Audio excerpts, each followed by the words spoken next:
Thank you LEGO for sending these sets for review. With F1 gaining popularity over the last couple years, LEGO is riding that wave with an insane amount of new releases across a wide range of themes, from city, icons, even Duplo, and of course Speed Champions, featuring all 10 teams currently in competition, with each of them having its own F1 car set. Every set is priced at $27, with piece counts ranging from 242 pieces with the Haas all the way up to 275 pieces with the Ferrari, which is fairly balanced across all models, but surely not cheap.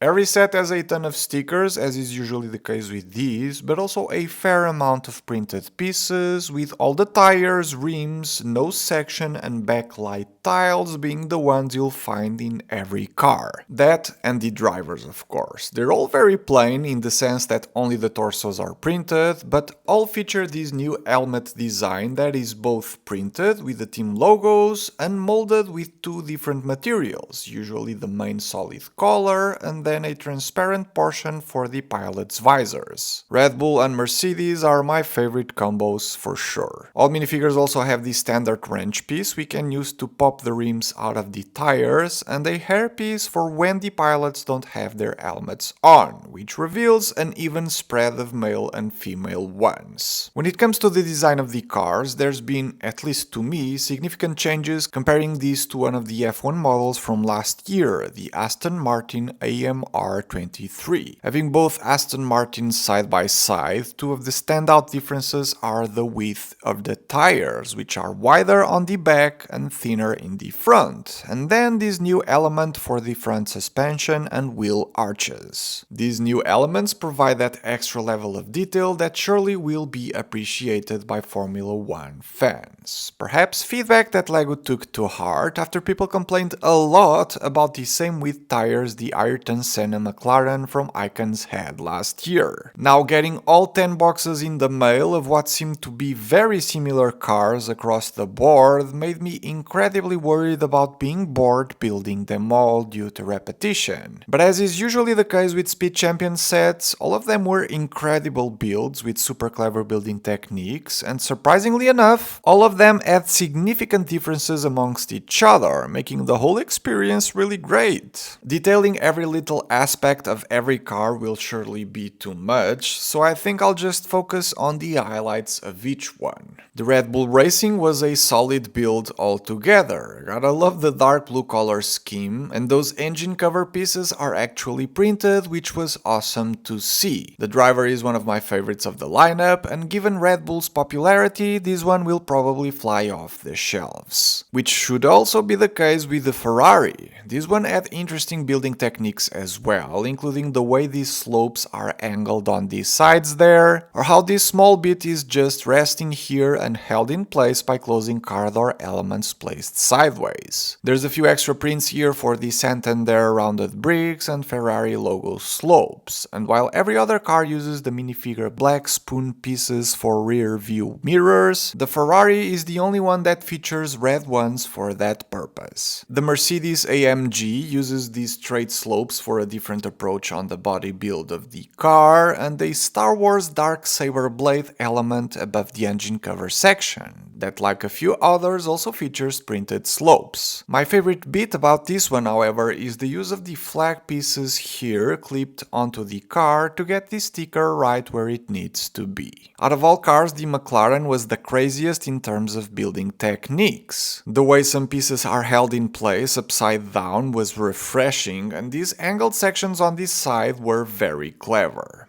However, despite how crazy good the build was, it is by far the flimsiest of them all. These sections on the sides held by a single stud won't be very good in the hands of kids, and a gentle press while riding the car on the table will make it so that something is scrapping underneath, which does not sound good at all. The Alpine stands out with some of the pink color highlights, which I actually really like, and while most of the build was very straightforward, the entire engine cover section being connected to the main body by just clipping stuff down was great. It's also the only car of the lineup with different pairs of rims, blue for the front wheels and pink ones for the back. The Racing Bulls car is another of those that stands out on color scheme and a slightly different approach on how the main body was built. It also features printed wedge slopes for the engine cover section. The transition of stickers and prints on these white and red stripes was very cool to see, though my favorite bit of this one is how these sections are connected with a bar piece and simply tilted down to match the angles of the slopes further back.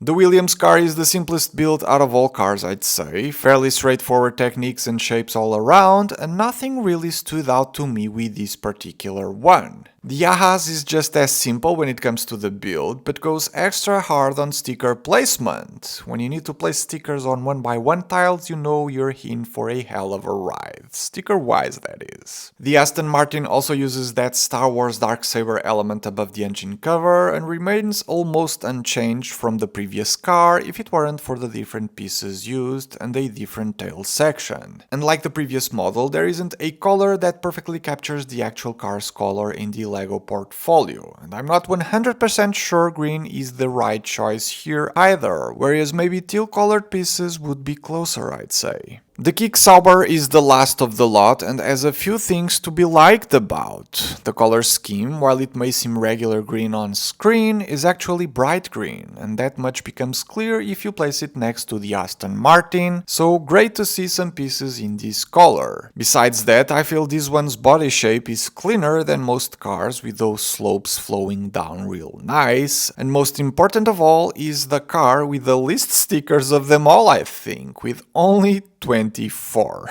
If you're a Formula 1 fan, chances are you'll pick a few of these or the entire lineup altogether. They're relatively affordable on their own, and it won't be unthinkable to see the less popular car teams having discounts later down the line. On display they also look amazing and don't take that much space, making them great collectibles. Kids, the target group of these, will have great fun racing them against each other, and while in general they're not the most stable of LEGO cars out there, they still hold themselves up quite well. I personally like them all, was really impressed at how different they managed to be from one another, and in the usual Speed Champions way, with varying degrees of awesomeness, they were all great and challenging to put together. Most of these are available to pre-order already, with the global retail release being March 1st, links for purchase down below if you wish to support the channel.